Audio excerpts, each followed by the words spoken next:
Each of us has a unique career story to tell.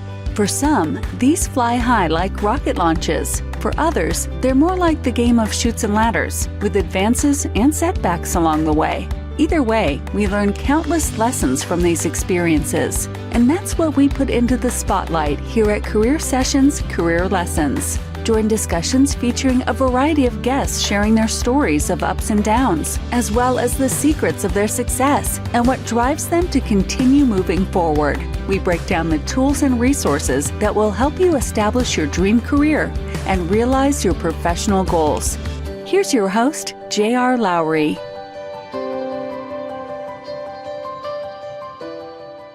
Hi, I'm J.R. Lowry. This is Career Sessions, Career Lessons. Today, I have the pleasure of welcoming two guests to the show, Robina Verbeek and Susanna Twarog.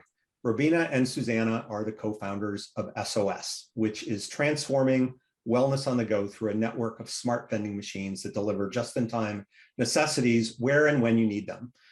Each machine offers modern premium health and wellness products from brands such as Cora, First Aid Beauty, Hero Cosmetics, Megababe, Kosas, and Ursa Major. The company's design-first hardware features a large, engaging touchscreen and serves as a visually rich advertising and marketing platform.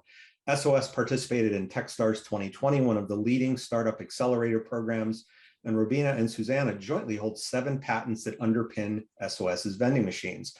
Prior to co-founding SOS, Robina worked at State Street for almost 10 years. That's where she and I met. She is a graduate of Wellesley College and also did studies in Amsterdam and Bologna. Susanna also worked at State Street, and prior to that at Brown Brothers Harriman. She is a graduate of Vanderbilt University. Robina lives in San Francisco. Susanna lives in Boston. So they are managing company from both sides of the coast. Welcome to you both. Thank you. Thank you for having us. Absolutely. So your story is a really interesting story, and I want to kind of get right to it. So tell the audience, I mean, I gave it a little bit of a description, but tell the audience a little bit more about SOS and how the two of you zeroed in on this idea for the business. I know you met at State Street. Kind of what's the backstory? Yeah, so the vision for SOS is really to transform access to premium health and wellness products on the go. And that vision was born in a moment when Susanna and I were at work on the trading floor, leading our careers, focused on building client relationships, building, collegial relationships with peers in the workplace, and consistently found ourselves unable to access health and wellness products when we needed them, whether those were menstrual care products, hair ties, deodorant, simple things that people need when they leave the house. And this is actually a problem that is universal. So it's something that happens when you're at work, when you're at the airport, when you're at a hotel, when you're at a restaurant. There's a lot of application and kind of persistency in terms of the problem that we're actually solving. And that was one of the big things that we were most excited about when we had this vision to transform this space, is there's very broad application for what we have created, right? And we knew that from the very beginning, vending machines, which are the most logical distribution channel for something like this, really needed an update. Most vending machines conjure up these horrible images in people's minds of, dirty, broken devices that are sitting in a basement somewhere. So from the, first initial moments, we knew that we wanted to redesign and reimagine that concept that people have and actually set forth to create the first of its kind SOS machine that now does hold those patents that you mentioned earlier, JR. So we really pride ourselves in being a design first hardware company. It's something that we think about every day. We think about how the hardware elevates and how one would interact with our devices, whether they're in a lobby, in an office, at a sports stadium. And I think will continue to be a really big area of focus for us as we, evolve into the next generation of machines and additional markets as we continue to build the company. What were those? I mean, founding stories are always really interesting to me. What were those early months like for the two of you? So I would say that the early months were some of the more exciting months that we've had since founding the company. And essentially from the moment that we had the idea and we started to, work on a business plan, we have been working furiously nights and weekends and really all consuming, and in the sense that there is no moment where we're not thinking about the business and how we can make this vision come to fruition. So I would say, from the moment we had the idea, we immediately decided that we were, going to build this business, and we sought out to tap into our personal networks. So first and foremost, looking at family. I come from a family of lawyers. Robina comes from a family of entrepreneurs and artists. And so we both, took our own, resources and, got in touch with a patent attorney to start to frame out from a legal perspective, what building the business would look like if it was possible.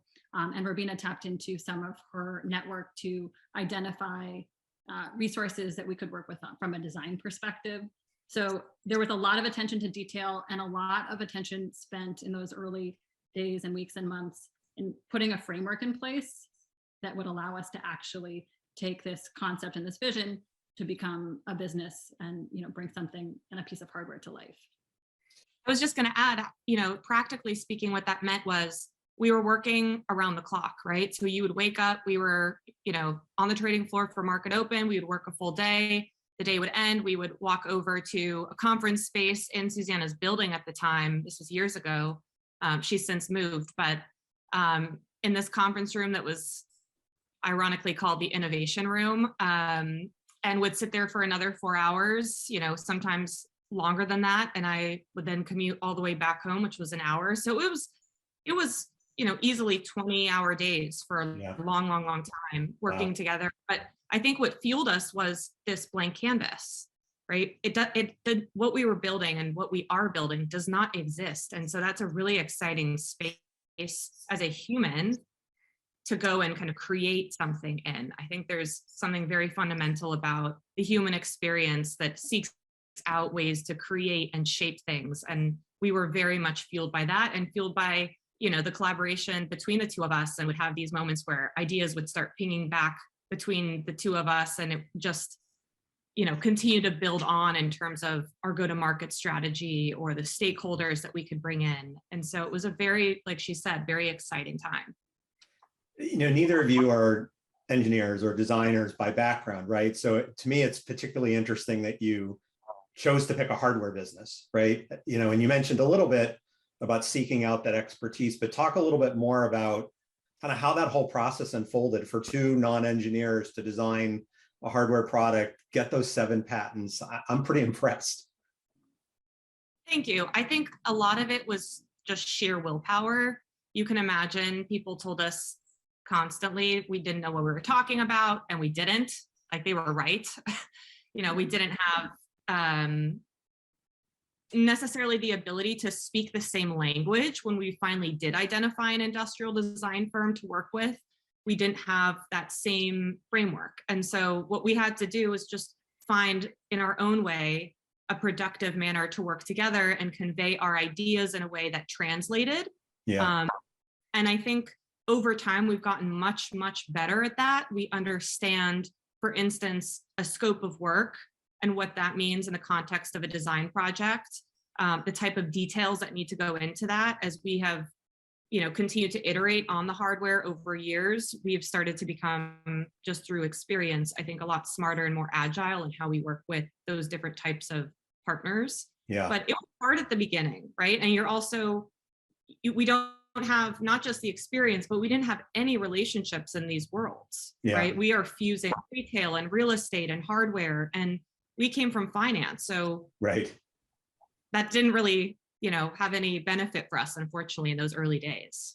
Part of beginning to try to understand and get our, dip our toe in the water with these industries that we had, no clue what they were about, was just refusing to hear no as an explanation. And I think a simple example of that is, if you've seen our machines in the market, that they have rounded edges.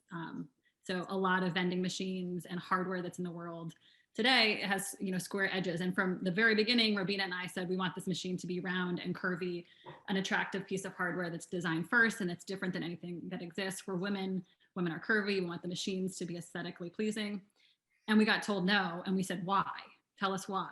We had no experience with, steel manufacturing and Right. that sort of fabrication, but we just refused to let a vendor or a third party just tell us no and not get an explanation of why. And ultimately, that sort of ferocity has paid off because we've ended up with a product that actually looks identical to the product that we had imagined and dreamed could exist. So Wow. maintaining that, passion and insistence that we needed solid answers and to be, certain that something was not possible before we just walked away and decided, to move on. Yeah. Did you fund your own operations, or did you get outside funding right from the get-go? So we each invested in the business initially. So that was our kind of startup funding, so to speak, which was really scary. Yeah. JR, we've been working really hard to build these careers in finance, and we effectively each dumped our savings into the business. It is not cheap to build hardware in the world. And, we very much understand that because we put our own capital into this enterprise. That initial funding helped foot the bill for a lot of the patents and that initial design work and the CAD renderings that we developed in those early days. But we soon did need to raise outside funding. So we actually raised, while we were still working at the bank, we went and raised a round of funding that would allow us to continue to develop those prototypes, because at that point we were still pre-production, pre-prototypes. And so we were able to manage kind of the day job with the evening job because we were able to tap into these third parties. Yeah. And did you, just coming back to the patent aspect, did you tap into your family's legal connections, Susanna, to work that piece of it? Yeah. So coming from a family of lawyers, I always have run things, by my parents or my sister, all of whom are lawyers.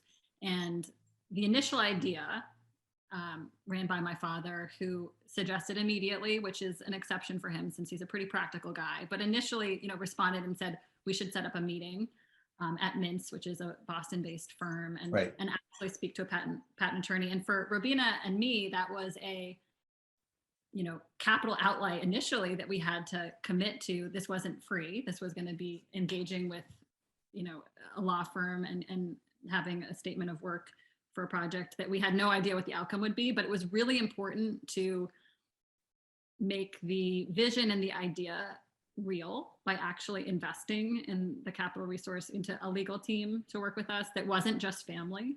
So while my family members have, will happily look over an agreement or, for instance, helped us set up our first operating agreement for free, which was very much appreciated, we really did intentionally invest in, hiring our own counsel and also engaging in a proper statement of work with the contract manufacturer and design firm that we identified through Robina's family. So while we did tap into and are very lucky to have had resources help us, we engaged in formal working relationships pretty much from the beginning, which I think has paid off, to be honest, significantly, the fact that we did that so early on.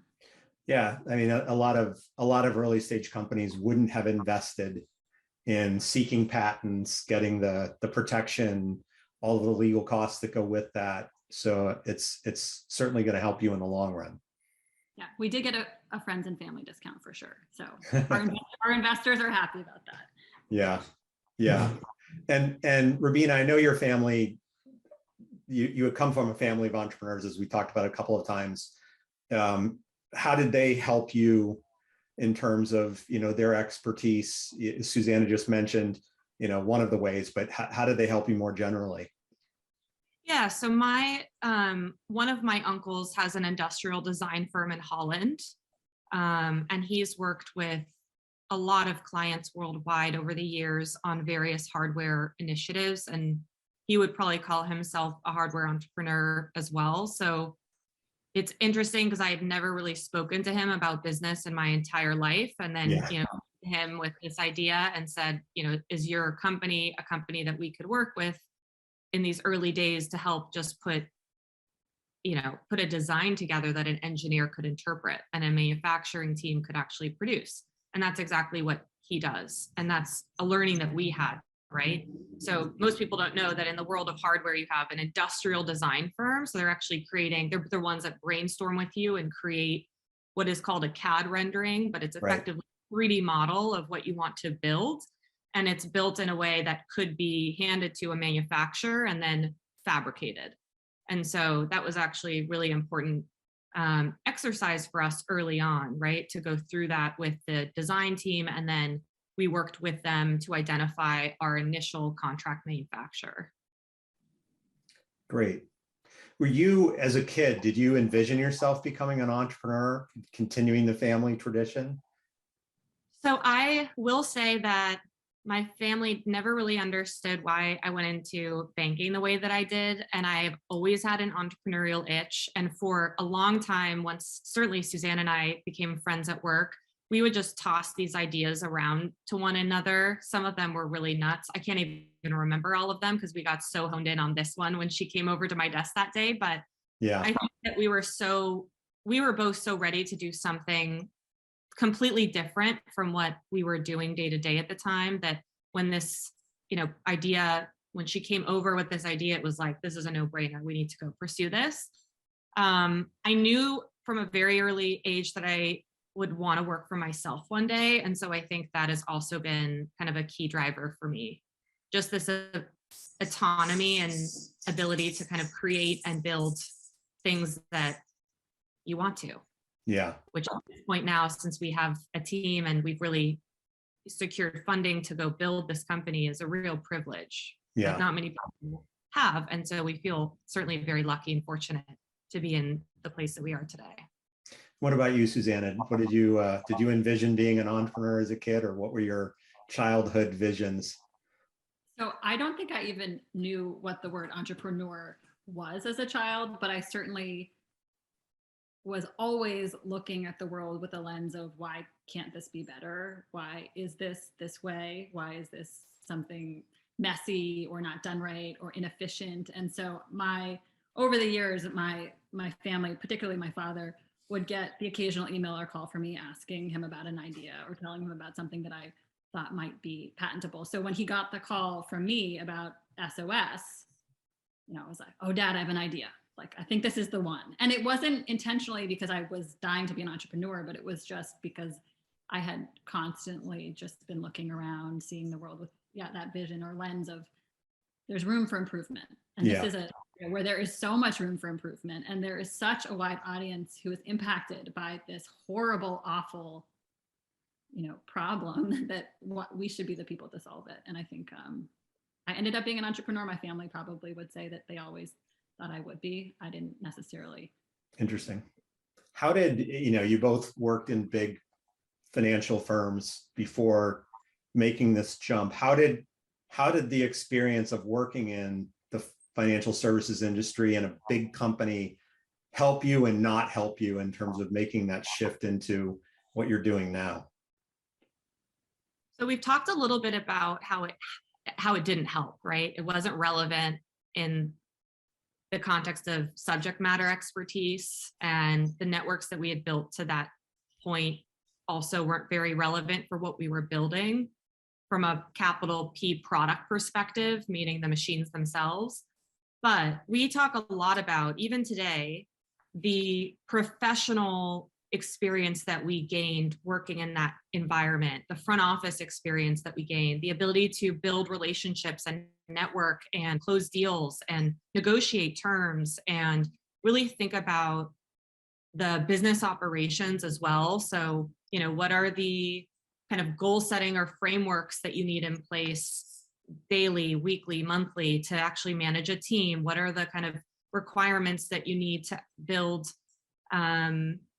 and bring new ideas to market, right? What's your go-to-market strategy? So a lot of the kind of business planning and business strategy elements that we were exposed to in our work have translated into some of the frameworks that we use today at the company, right? We have, OKRs, we have KPIs, we run a very, even at a small scale, structured kind of working method, which I think has led to a lot of productivity and a lot of really amazing output and traction early on. And I think that deal making expertise that both Susanna and I had from actually a pretty young age in the finance world has also paid dividends, because, you know, whether you're selling a financial service or you're selling SOS, for us, our ability to interact with executives and very senior members of leadership teams at various organizations, you know, that's a skill set that is retained and is just applicable in a new environment. And so I think that, I don't know what the right word is per se, but that kind of education, so to speak, was very, very helpful. I think corporate grooming might be some of what, you know, has paid off in terms of those executive level relationships and the ability to carry ourselves, especially in the early years of founding a company. So in terms of really putting on a good show and telling a story and gaining trust and confidence in executives is something that we had both spent a lot of time in our careers working on professionally. And it's something that we've had to continue to do and is certainly very important for running this company going forward. Yeah. So fast forward a little bit to today, just to give kind of state of play of, you know, you started this back in 2017, is that right? Or was it even earlier than that? Yeah. And so 5 years in, roughly, where are you today in terms of kind of deployments and people working in the organization and all of that? Yeah, so a quick rundown of where we are today. So we have gone through at this point 3 rounds of funding. That funding allowed us to bring our initial machines to market in 2020. Our initial installs were in Boston at very premium, very well-known enterprises and venues like the Prudential Center, Fenway Park, South Station. So we were very, you know, proud of that, and I think have continued to build on those initial installations to continue to build out a very robust pipeline of clients and cities and locations where we're going to be bringing SOS to this year. I obviously, as you mentioned, live in San Francisco. That happened at the end of last year in terms of my move, which has brought an entirely new lens to the company about how we think about bringing SOS out west and expanding kind of the business here. So for us, we have a target of, you know, getting to hundreds of machines in the market as soon as possible. And I think we're very well positioned to do that with the clients that we are working with. I think it is amazing from when we started to today, the types of conversations that we're having with executives. You know, at the beginning, it was really a matter of convincing people that this was needed. And there's been so much that has happened in the world that the conversations now really are around, you know, locations wanting SOS in their offices because they perceive it as the standard for health and wellness. Yeah. And one of our initial learnings, you know, we're obviously 2 women. We were focused on a very kind of female, so to speak, problem, but our first customer was actually a man. And so this concept of building a business for everybody and really thinking about our positioning in the market and evolving that has been another, I think, kind of learning that we've had over the last 5 years that will carry on into, you know, the future go-to-market strategy for the company. But we are a team of 12 right now. We're going to be expanding. We're probably going to be raising another round this fall. So for us, we want to build a national brand. And I think we probably won't stop working on this until we do, knowing how far we've come already. Yeah. Well, you've stuck with it for 5 years. You've probably seen the hardest days in terms of just, you know, really having that faith in yourselves. You know, it's everybody always says, you know, to be an entrepreneur, you have to be an optimist. You have to have just an incredibly strong sense of conviction to stick with it. Otherwise you'd give up. So, yeah. And you've made it this far. Fingers crossed. I think one of the things we didn't talk about, but it's an interesting point for folks that have never started a company. It was fairly serendipitous that Susanna and I started this venture together, right? We had never necessarily formally discussed starting a business together. And one of the greatest surprises and delights that I think we would both say SOS has brought us is this business partnership, right? Yeah. We had never really worked together in this way ever. And so I think for anyone starting a new venture, finding a co-founder and finding a partner that you can lean on when times get tough and can help bring you up when you're having a bad day and vice versa. That has been so integral to this journey. And I think it's a really important, again, just point to raise for anyone that's listening, that's thinking about doing this, finding a person that you feel like, yeah, I could, go through the trenches with them. And that's really what we were blessed to find in one another, without really knowing or vetting each other in that way beforehand. Yeah. How do the two of you complement each other? I was just going to add, I think it's like lightning striking to have a partnership like ours, in the sense that from that founding story and that moment where we had the idea, stepping into a conference room and investing our own capital, we have been truly in lockstep with the commitment and passion that we put into this business from the very beginning, and have worked through and invested in,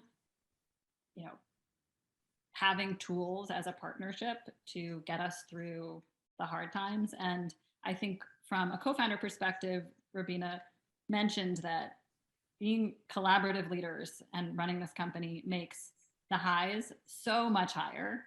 Just the celebrations with one another Right. on our successes are wonderful. And on the downside, the bad days or the bad weeks or months, or even I would say we even had almost a bad year, are easier to survive because we have one another to lean on. So strategically, you asked how we complement one another. I think we typically are fairly aligned strategically on what we're trying to build, which I think is very important.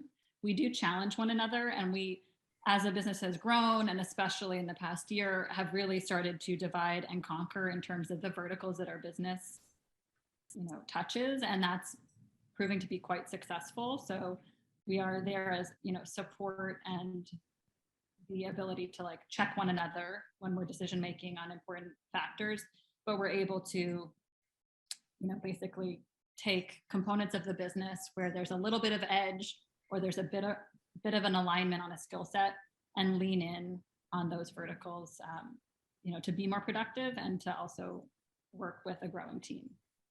Other fun facts: I'm a night owl. Susanna is the early bird. I'm the blonde. She's the brunette. I'm a little taller. But I think we've, over the years, mastered the stance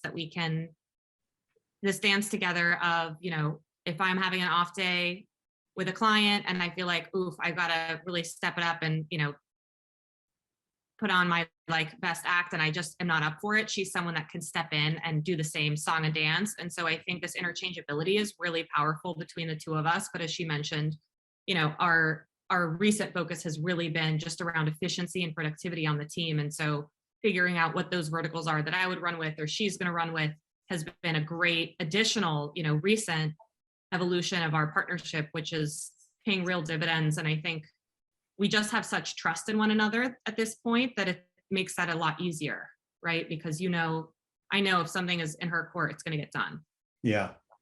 Yeah. And having that strong connection, the alignment that you've both described, and the ability to depend on each other, and know that it will work out if you're not maybe at your top, at your peak, as you were saying a minute ago, Robina. And that's a huge advantage, to have that in a co-founder. So you're lucky, the two of you are lucky. How have you filled in around yourselves? What do you look for in your team? What's most important to you?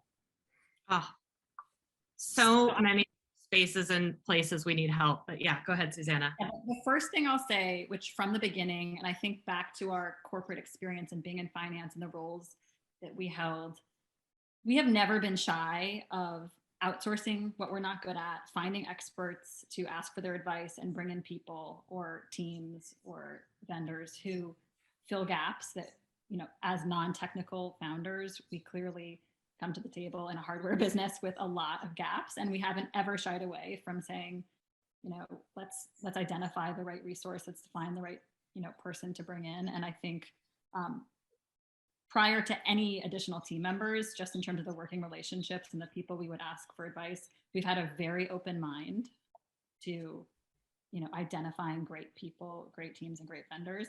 I'll pass it to Robina to talk about the team building component in our first hire, but we've been very intentional and very open-minded to having the right people around us, from advisors to investors, and also now team members. Yeah, I think on the team side, we're one of the greatest stories we can probably tell is our first ever hire actually worked at our first ever location Yeah. and saw what we were doing and was like, I want to go work on that. Like Yeah. that looks really fun. And That's great. she came in as a generalist. She came in with, no, again, formal experience in kind of a typical kind of tech product role, but has evolved into our product manager, and she is exceptional. And we are extremely fortunate to have someone like her. Her attitude and her perseverance, like ours, really kind of fuels the team and the folks that are reporting into her, which is amazing, not only for her as a manager, but also her as a person, to see this kind of evolution over the last couple of years as she's really moved into a more specialized role from this initial kind of general entry point. And I think as we think about gaps, we were able to bring in one of our earliest investors as our head of strategy and growth last year. That was tremendous. He has been, served as president or COO of many organizations and has really stepped in and provided us with, I would say, a really terrific additional kind of management perspective and executive perspective on how we're going to grow our business and the frameworks that we need in place internally to support that growth. So really thinking about, what are the kind of executives that we're going to need to have? What are the kind of mid-level hires that we're going to need to make? And from a junior perspective, what are the types of resources that we can tap into to make sure that from our clients, point of view, we're really providing them with the best-in-class service. I think that we have found a group of people on the team right now that is similar to kind of our initial mindset, so unwilling to accept no as an answer, that they are just ferociously creative, and they are really passionate about what it is we're building, which is very exciting, right? To work on this problem together with people that are now more than just Susanna and I. It's a group of 12 people, and soon to be even more than that, that are all kind of focused on how do we create this amazing, first of its kind smart vending machine network and brand, and how are we going to push the boundaries, and what are we going to do that surprises and delights people when they interact with our devices. And we have a team of people that are now thinking about that every day, and it's awesome. Yeah, it's awesome. How does the revenue model work? You've got a mix of advertising and sales, obviously, but how have you thought about the broader revenue model and where you want to go with that in the longer term? We've had a three-pronged revenue model since we were literally building out our first financial model years and years ago. Is one of the most exciting parts of our business is we have this multi-pronged approach. So you mentioned digital out-of-home advertising. So our machines and our hardware actually have 32-inch prominent digital displays that serve programmatic and direct campaigns through our network. So advertising and the media component of what we're building has always, from day one, been the largest value driver of our business. So what we can do for brands on our screens with a captive, high-value premium audience is extremely, extremely valuable. The second is the distribution channel that our machines facilitate for products and retail. So each machine actually has 10 unique SKUs or products in the machine, and we're able to transact on a retail basis and generate revenue through product and distribution. And then the third is an amenity fee. So from the beginning, SOS was designed and is built as an amenity service. So we are introducing unprecedented, first of its kind amenities to corporate and graded commercial space. And we run a model where we are paid a per month per unit service fee by locations that we run our network in. So whether it's a corporate office space, a stadium, we are actually generating revenue from running our proprietary network in those spaces. Okay, cool. I had not thought about that third piece, the amenity fee, but clearly, as you say, that you're giving people the sort of early chance to do something that nobody's really done before. Yeah, I think we are beyond just providing access to essential products to people who need them. We are giving these location partners and real estate partners access and oversight that they've never had before into what's happening in their space in terms of inventory management and control that is web-based and cloud-based. In addition to that, we're able to drive interactive, feedback and surveys on the network for those location partners, corporations, and that value and the data that we're able to collect and generate for commercial real estate partners and corporate partners is huge. And again, first of its kind, and the type of information that is very, very valuable to location partners. So I would say the value that we're driving and the network that we're running and operating, we have costs. We're running and licensing software, designing and building hardware, restocking and managing inventory oversight. So there's a lot of cost to SOS that we must at least be paid for. Yeah. It's not the simple business that like an app would be, right? There's a lot to this business. I'm sure that keeps you busy and challenged all at the same time. Yeah, it's a physical business, we say. Yes. We're in the physical world, we're part of the built world, and that introduces a whole host of complexities, whether that's, how we navigate supply chain impacts, or how we think about merchandising one machine to make sure that people passing by to have the best experience possible. So it's kind of like a game of whack-a-mole, which is something that definitely keeps us engaged and busy most days. Yeah. You've gotten a lot of good PR over the last few years. What have you done to drive the PR story around SOS? Thank you. I would say we probably both would agree. We hope to get much more PR soon. We have not invested much, resource to that. And it is quite an undertaking, which you don't see maybe from someone just kind of reading different articles, but there is a lot of effort that's put into how a brand message or kind of brand announcement is curated and chiseled to make sure that it hits on the right themes and really kind of targets the right audience. That's actually something that Susanna has been leading for us recently, and I think it's paid dividends. So I'll let her speak to that a little more.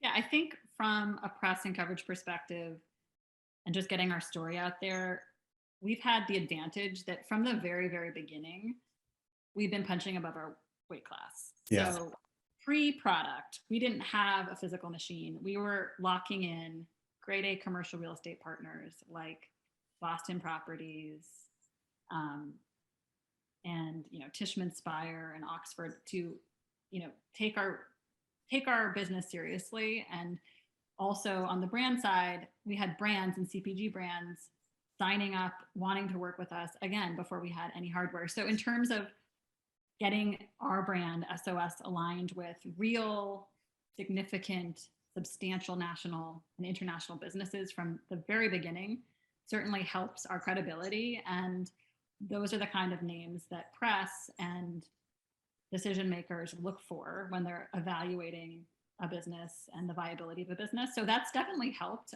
And since the very beginning, we have taken this from a concept into, a product launch, a product expansion, and have really, again, continued to be intentional with investors that we've brought on who've been extremely sort of influential in making sure that our story and our product is talked about. So we've had good fortune, but I'd also say a lot of really intentional initial legwork has put us in a position where we have a strong sort of company story to tell. You've both mentioned your investors and your advisors. How did you go about picking those groups, and how have they helped you, and maybe in ways that we haven't talked about so far? I would say that we had to start from scratch. That's the first point. So we did not, we were not able to and did not bring in anyone that we had met through our careers at that point.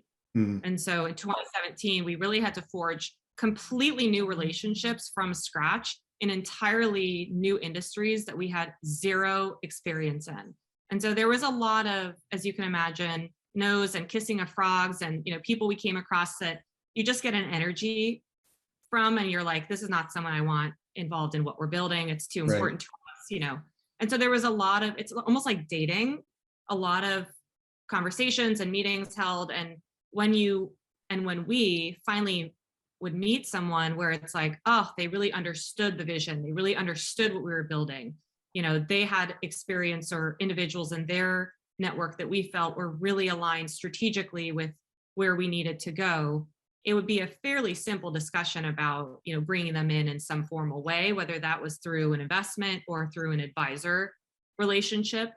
We knew and were told pretty early on, establishing a board of advisors was something that would be quite helpful. And so the way we went about doing that was we looked at, the different verticals of our business, real estate, advertising, CPG and beauty, et cetera, and went and tried to find basically the best and most influential and most helpful individual within those markets based on the network that we had available to us, and then brought them in formally and created a pretty, I would say, formal corporate structure where we would meet with them on a regular basis and update them on where we were on the business, focusing on certain topics, and having them, help us continue to build that network and traction early on.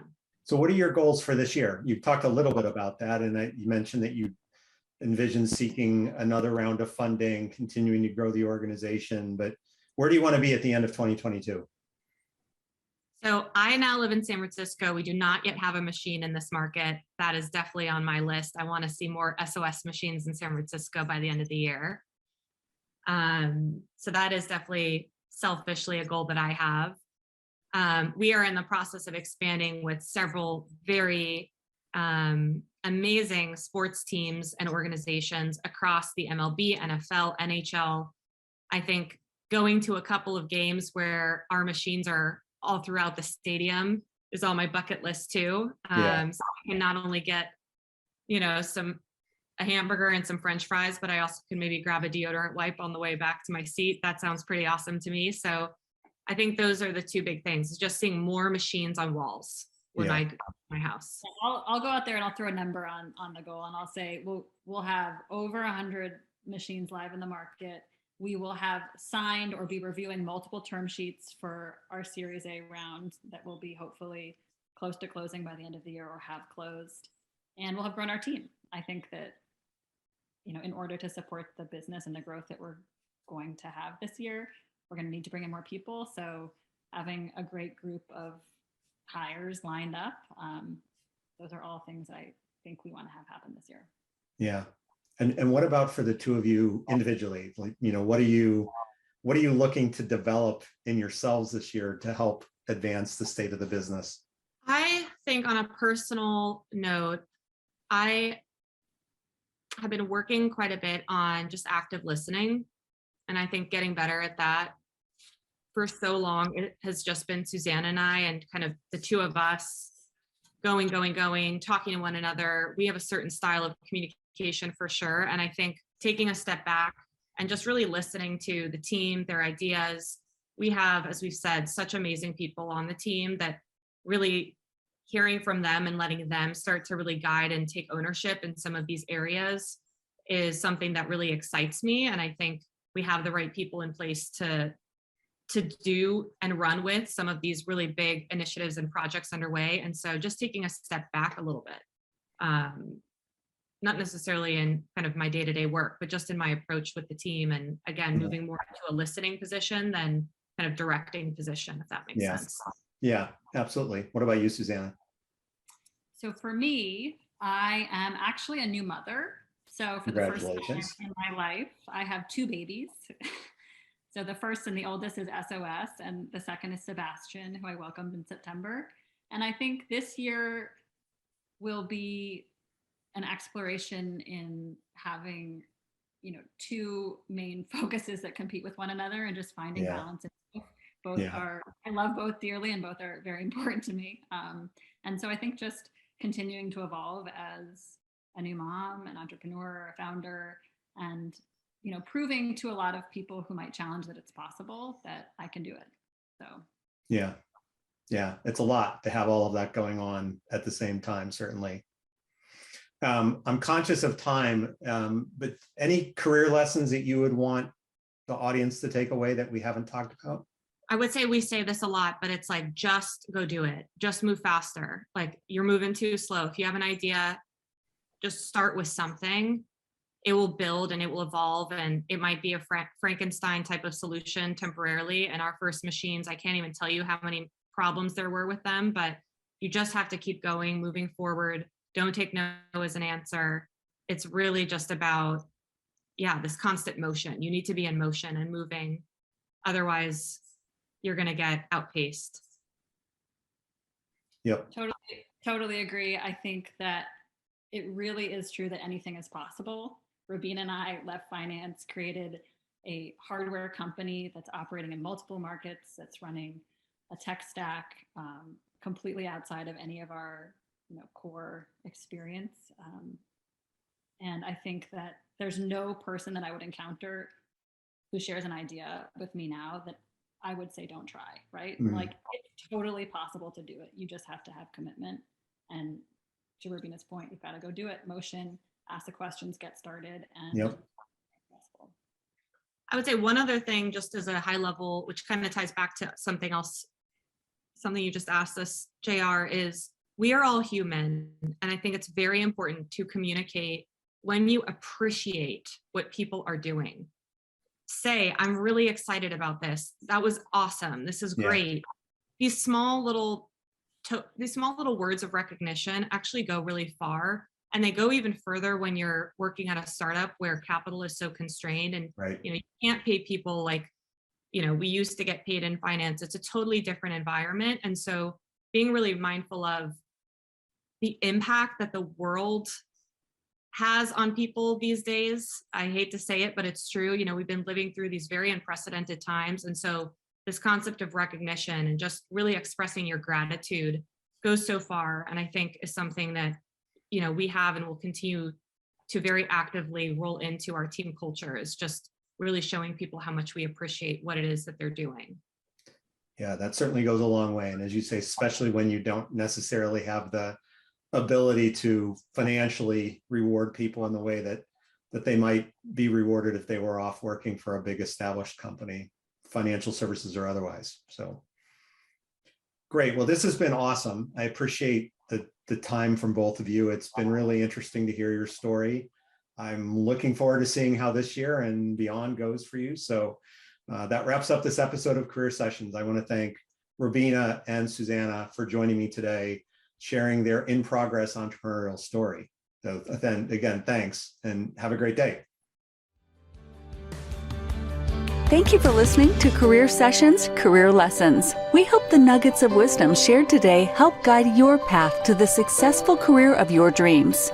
This podcast series is part of Pathwise.io, which is here to help you live the career you want. We provide a comprehensive mix of career and professional development events, insights, tools, and exercises backed by a group of leading coaches and other career management experts. If you aspire to something more or just something different in your career, join us at Pathwise.io. You can find us on LinkedIn, Facebook, and Twitter. See you again on the next episode.